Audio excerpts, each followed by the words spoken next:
Pauline, on parle de Vogue.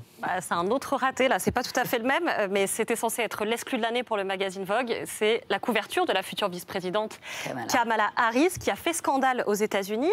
On la voit sur ces images. Kamala Harris, donc en tenue ultra décontractée, avec ses mythiques Converse, un rideau défraîchi jeté là derrière. Bon, c'est vrai que pas mal d'observateurs ont dit que cette couverture faisait un petit peu cheap, là où d'habitude Vogue soigne.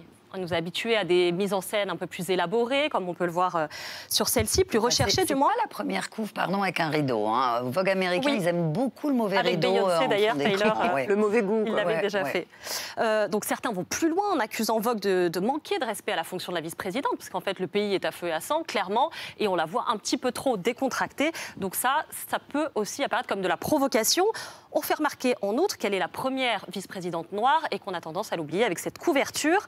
Le magazine Vogue se défend bien entendu en disant qu'ils ont voulu coller à l'image de Kamala façonnée pendant sa campagne, notamment avec ses fameuses Converse. Et en outre, il y a un autre problème, c'est que cette photo, c'est pas celle qui avait été choisie par l'équipe de campagne de Kamala Harris.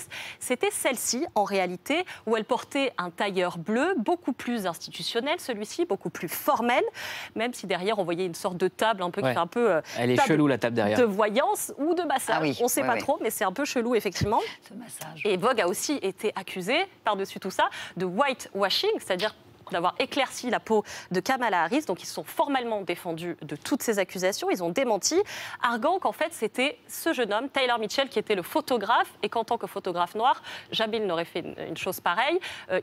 C'était Beyoncé, en fait, qui l'avait fait venir pour la première fois comme photographe chez Vogue, parce qu'elle voulait absolument être photographiée par un photographe noir.